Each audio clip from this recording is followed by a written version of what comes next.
Well, a beach north of Brisbane remains closed this morning after a 17-year-old girl was killed in a shark attack yesterday. Police ran into the water to try and save the girl who was swimming off Bribie Island. In just 15 minutes, a routine swim turned into a nightmare when a 17-year-old girl was fatally attacked by a shark, one of over 1,200 recorded incidents in Australia's turbulent waters.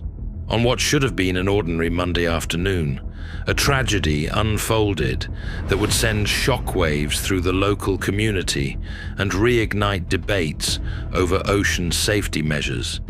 As we navigate through conflicting reports and emerging details, one chilling question remains at the forefront. What forces are drawing these apex predators ever closer to our recreational waters?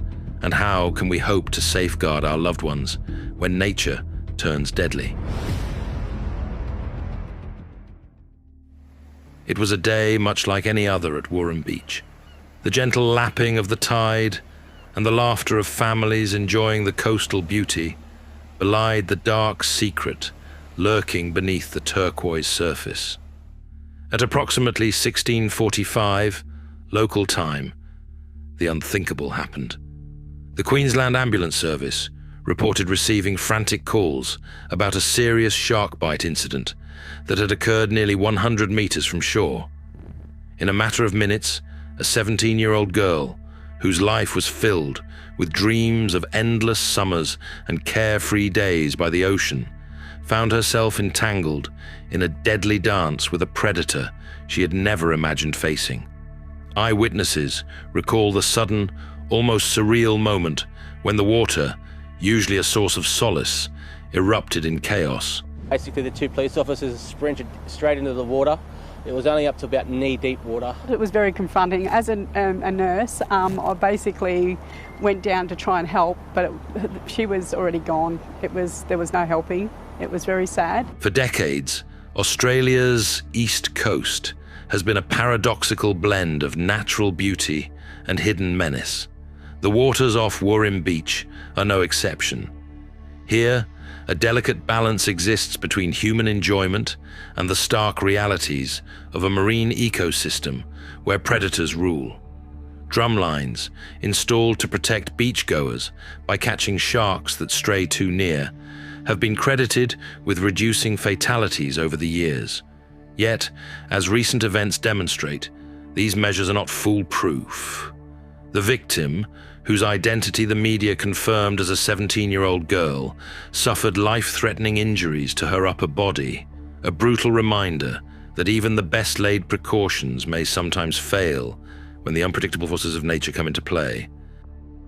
The scene that day was both tragic and surreal. Paramedics rushed to the location, their efforts desperate and valiant, as they attempted to stem the tide of blood and panic. According to reports from the Queensland Ambulance Service, the girl's injuries were severe enough that despite swift intervention, she succumbed to her wounds shortly after 1700 hours. In that brief window, what began as a hopeful day at the beach transformed into a scene of unfathomable loss, a stark illustration of how quickly joy can turn to sorrow in the presence of nature's fury. Behind this singular tragedy lies a broader narrative, a history of human shark encounters that stretches back centuries. Since 1791, Australia has recorded over 1,200 shark attacks, with more than 250 turning fatal. In these encounters, apex predators such as the bull, tiger, and great white sharks have often been cast as villains, their every movement magnified into a symbol of nature's ruthless indifference. However, in recent years, efforts have been made by authorities to reframe these encounters, referring to them as negative interactions in an attempt to foster a deeper understanding of the ecological importance of sharks.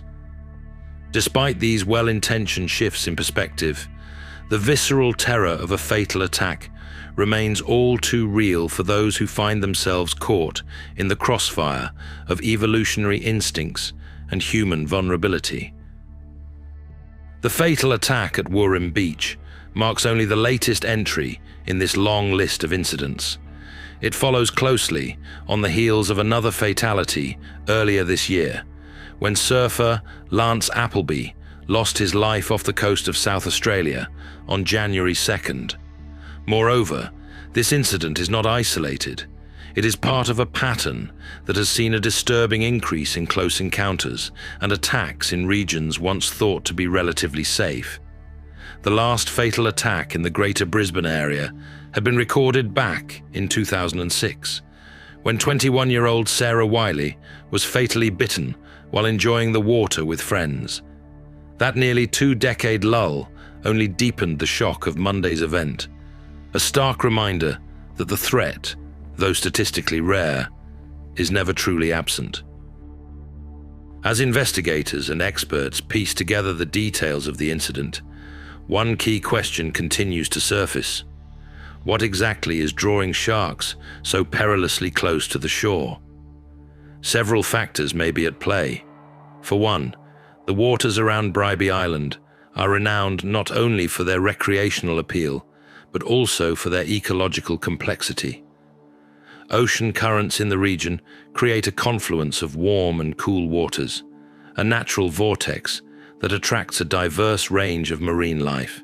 With an abundance of prey available in these nutrient-rich waters, sharks are naturally drawn into an area that has become a veritable feeding ground. Additionally, environmental changes and increased human activity, such as the routine dumping of by-catch from prawn trawlers, may be altering the delicate balance of the ecosystem, inadvertently creating a lure for these formidable hunters. Local residents and frequent visitors to Worrim Beach have long lived with an unspoken awareness of the ocean's dual nature. On any given day, the serene beauty of the coastline belies the hidden dangers lurking beneath the surface. The incident has now prompted a flurry of responses from authorities, conservationists, and the general public. Queensland State Police have vowed to compile a comprehensive report for the coroner, promising that every detail, from the initial sighting of the shark to the final moments of the victim's struggle, will be meticulously documented. This report is expected to not only shed light on the immediate causes of the attack, but also to inform future strategies for minimizing such occurrences. With shark attacks remaining statistically rare but emotionally devastating, policymakers are once again forced to weigh the benefits of proactive safety measures against the broader ecological implications of interfering with natural predator behavior. In the aftermath of the attack, experts have been quick to remind the public that most shark species do not pose a significant threat to humans. According to the state government's website, the majority of interactions between sharks and people are either minor or completely non-violent. Yet, as the numbers reveal, the occasional fatal encounter leaves an indelible mark on our collective psyche. Throughout the hours following the attack, as emergency services worked tirelessly and community members gathered in somber vigil, the underlying narrative of human versus nature played out in real time. Social media was awash with first-hand accounts, expert analyses, and an outpouring of grief and disbelief. In a time when digital platforms often amplify both truth and rumor, authorities cautioned that while the facts of the incident were being verified, it was essential to avoid jumping to conclusions or succumbing to panic. Every detail, from the precise location of the bite, reported to be about 100 meters from shore, to the specific timestamps of emergency calls, was being scrutinized with the utmost care. As investigators continue to compile their reports and experts debate the best paths forward, one thing remains clear: the legacy of this incident will be felt for years to come. Communities will call for enhanced safety protocols, while conservationists will urge a more nuanced approach to managing our interactions with sharks. And amidst these discussions, the memory of a 17-year-old girl, full of promise, now silenced by the jaws of an ancient predator, will serve as a haunting symbol of nature's indomitable will. Reflecting on the fatal attack at Warren Beach, one must consider that these apex predators, while awe-inspiring in their evolutionary role, are not malevolent by nature. They are part of a system designed to maintain the health, diversity, and balance of the ocean's life. Their movements and behaviors, though sometimes terrifying, serve as a critical check on the populations of other species, ensuring that the underwater world remains vibrant and diverse. This duality, where nature's most formidable hunters also play a nurturing role in sustaining life, adds yet another layer of complexity to our understanding of these enigmatic creatures. In the end, while we may never fully understand why that day unfolded as it did, we are reminded that our ocean is as unforgiving as it is beautiful. Every wave carries the potential for both wonder and danger, and every moment spent in its depths is a brush with the sublime, where life and death converge in an eternal, unpredictable dance. Thank you for joining us on this in-depth exploration of a tragedy that has left a community in mourning and sparked urgent conversations about our relationship with the natural world. If this story resonated with you and you're eager to uncover more truths hidden beneath the surface of our wildest nightmares, please like this video and subscribe for more gripping, true wildlife documentaries. Your support allows us to continue shedding light on the mysteries and dangers of nature, reminding us that the ocean, in all its majesty, remains an unpredictable force that commands both respect and caution.